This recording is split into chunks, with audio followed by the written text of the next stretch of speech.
Chapter 4. The Legend of Kama. Om Shri Ganeshaya Namaha. Mukulacharya continued the narration to Daksha. Valakilyas were filled with happiness after listening to the legend of Surya, describing Ganesha's devotion. Ganesha once again humbly requested Surya. They asked, "O Bhanu, you have shared your most incredible experiences with us. This nectarous narration has pleased us. Please tell us the legend of Ganesha, by which we can overcome the noose of infatuations which creates confusion." What is the importance of infatuations? When affected by infatuations, one does not recognize Gajanana, making comprehension of his knowledge becomes difficult for people. Mukulacharya said to Daksha that when rishis requested thus, an effulgent and illustrious Ganapatya Bhanu was delighted and replied, "In this context, I shall recount an ancient legend of Mohasura, which also imparts the knowledge of Ganesha. Once there was a wicked and extremely cruel Daitya named Taraka. As a result of prowess acquired by him after getting a boon from Brahmadeva, he became the sovereign of the three worlds. He would harass and torture all devas and munis. They were so terrorized that they fled to the forest and lived there. After a considerable time, devas and rishis who were engaged in meditation on Shiva sought refuge with Parvati.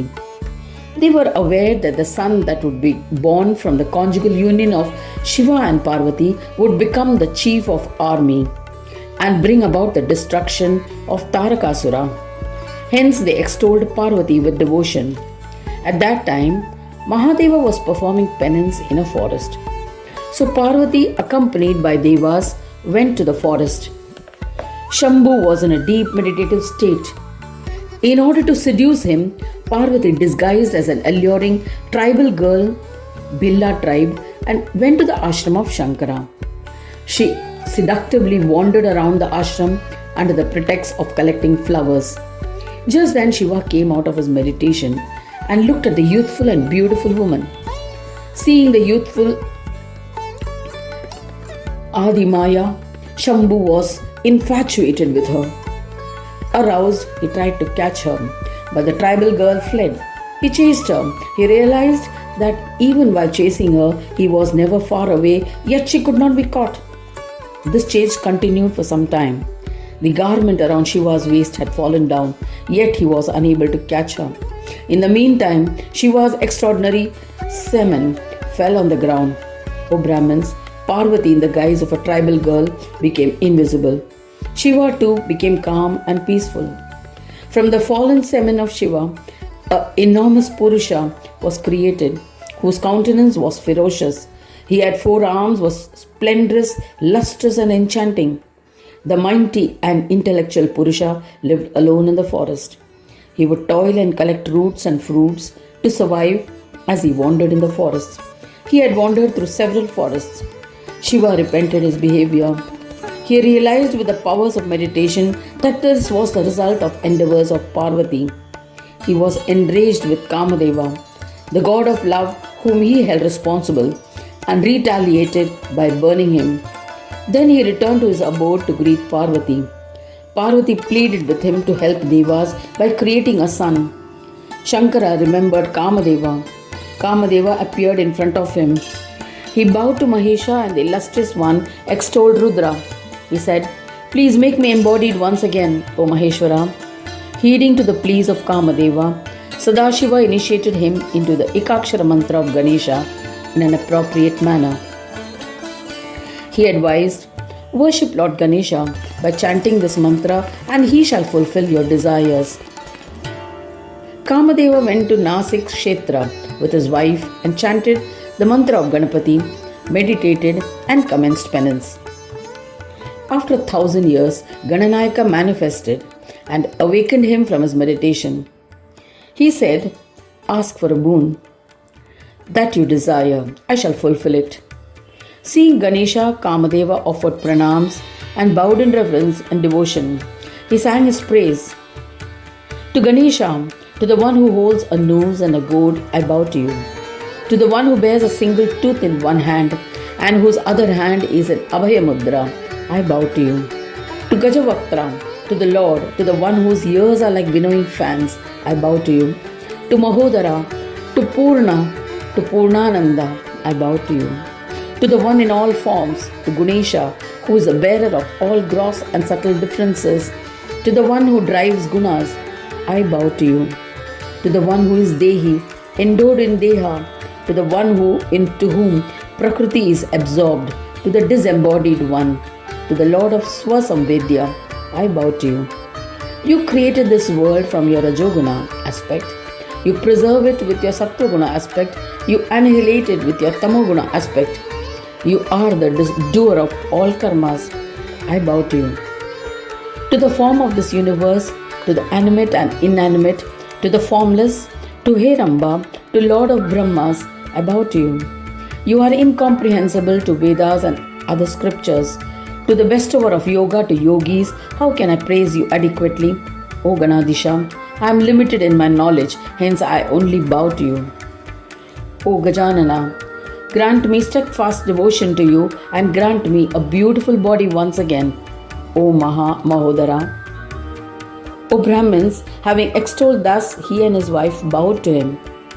Ganesha, the one who loves his devotees, said to him, O Ratipati, your devotion to me will be firm and steadfast. As your body was burnt by curse pronounced by Shiva, I am unable to restore your body. Aishwaryas attained by Shiva are also because of me. Therefore, I shall grant you numerous different dehas. O intellectual one, you will live forever as youthfulness, women, fragrant flowers, songs, sweet juices, melodious sounds of birds, gardens, spring season, fragrance of sandalwood, association with arousal, sight of jnanendriyas, fragrant and gentle breeze, new garments and new ornaments. These will be your new bodies. You will be able to influence Shankara and others equipped with these. You will also be addressed as Manobhava and Smriti Bhu. This stotra composed by you will be a bestower of fulfillment of all desires. Even roots and tree trunks that are withered will sprout. Assured thus, Kamadeva said, O Lord, you have uplifted me with your blessings. O Vignapa, yet I do not possess a physical body as Shankara has burnt it. Please grant me my previous body and protect me. Mudgala said to Daksha that the pleas of Kamadeva and his devotion overwhelmed Ganesha. He said to Kamadeva, what you are asking for is unprecedented, but you are extremely devoted and I shall try to make you happy. Vishnu himself will incarnate in the Yadava lineage as Krishna. Lakshmi will incarnate as Rukmini and his wife.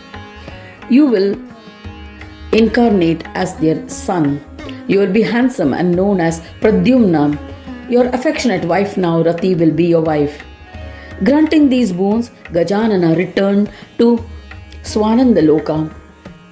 Kama and his wife returned to Mayura Kshetra. They performed the yatras and commenced puja of Vignapa so that Gananatha may stay there. Vignanayaka was pleased after a year and manifested. Kama performed his puja and extolled the Lord. The Lord expressed his desire to grant a boon. Kama realized that an embodied form is mortal. He said with devotion, O Ganesha, this location is Bhuswananda Kshetra, Swananda Kshetra on earth. I wish to remain here. Give me a place here so that I can serve you exclusively. O Ganesha, you grant Brahma Bhutatva, union with divine. When one dies here, hence, O Lord, protect me. Gananatha said Tathastu and agreed. He said to Shakti, who was located on the western entrance, O Jaganmayi, let Kamadeva be stationed to your right. Let Rati reside to your left side in this Kshetra forever. Shakti obeyed Gananpa's command. She offered positions to Kamadeva and Rati. In this manner, Rati and Kama were established in Mayur Kshetra. Since then, everybody honored Kamadeva. O Maharshis, he emerged victorious in all these three worlds as a fearless bestower of love. This is the legend of Kamadeva. Whoever reads or listens to it will not be overwhelmed by lust.